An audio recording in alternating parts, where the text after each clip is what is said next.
Hello everyone, my name is Fauzan. So today we are discussing the impact of social media on student life.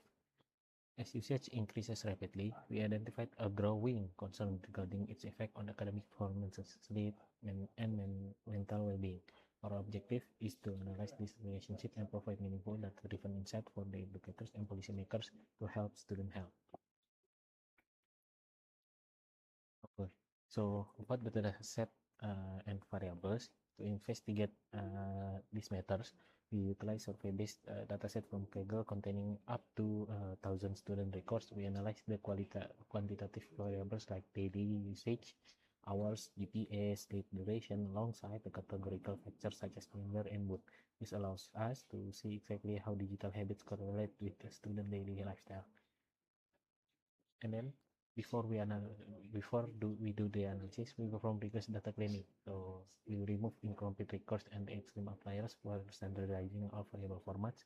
Importantly, we choose to use the full dataset rather than a random sample to prevent bias and ensure our findings remain as accurate as representative as possible. Assalamualaikum, my name is YUSUF bin Mohamed Noor, and I'm going to be presenting about the relationships, the key insights, and also the Manzner model that we have done. So first, the relationship, we have found clear trends that higher social media usage is linked to lower academic performance, shorter sleep, and higher stress, but better sleep in turn is associated with improved academic results. So let's look at the Manzner model. So the Manzner model consists of 4 aspects, which is the why, what, how, and where. So the why for the data visualization that we have done is to understand the student outcomes for educators and policymakers. The what is the usage hours, GPA, sleep, and mental health scores. And also for the how, we have conducted bar charts, scatter plots, heat maps, and box plot with consistent colors. And for the where is an interactive Tableau dashboard combining all charts with filters. So the key insights that we have gotten is that students with more than 4 hours of daily usage perform worse academically, sleep less, and report poorer mental health.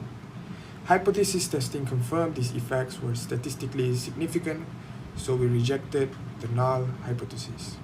Thank you very much. Okay, Bismillahirrahmanirrahim. Assalamualaikum. This is ARSHAQ SULAIM MOHAMED ASLAM 2414121. I will be doing the live demo for this assignment. So we can see here the dashboard. The dashboard's title is How Social Media Usage Affects Students' Academic Performance, Sleep Patterns, and Mental Health. So if we look at the individual charts, so starting with the average social media usage per day aligned with the academic impact and the gender.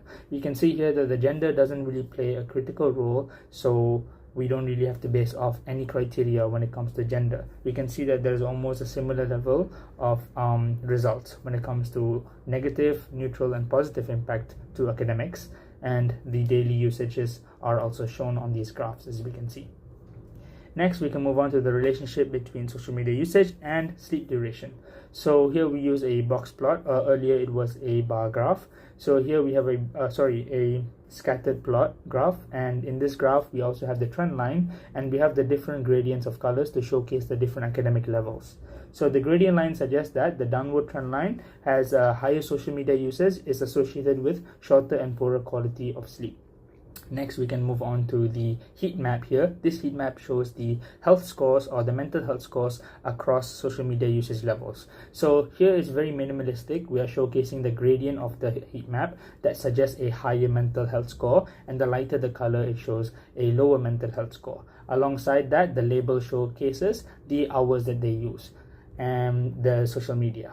And then lastly, we have the distribution of daily social media usage among different academic levels. This is a stacked bar graph, as we can see, / histogram.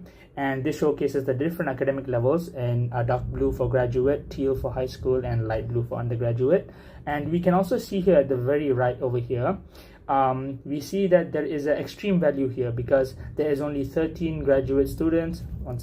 There is only 13 undergraduate students. High school is only 6, and a graduate is only 7 that has been counted in this survey, or that we have detailed out or filtered out. So we can see that this sort of makes the whole thing, the whole graph, a bit skewed, or it affects it dramatically without realizing, although it's only a small population. And lastly, we would like to show you the dashboard. We can select each of these criteria specifically to filter out the entire dashboard. As we can see, unselect this, I can select one of these in the heat map, and also I can select multiple criteria to filter out multiple filters. And that's the interactiveness of our dashboard. Thank you very much, Ustaz. Thank you very much, ma'am. Assalamu alaikum. My name is MERWAN INDRIS. I'll be presenting the Tawheedic epistemology principles that we applied. First is Amana. This was applied by presenting truthful data. Second is Adl. This was applied by ensuring fairness across groups. And Satiyya by balancing clarity. And I'll move on to how our team collaborated. YUSUF handled the screening, Tubagus analyzed the data, and ARSHAQ built the dashboard, and I, MERWAN, designed the slides, and everyone contributed to the presentation.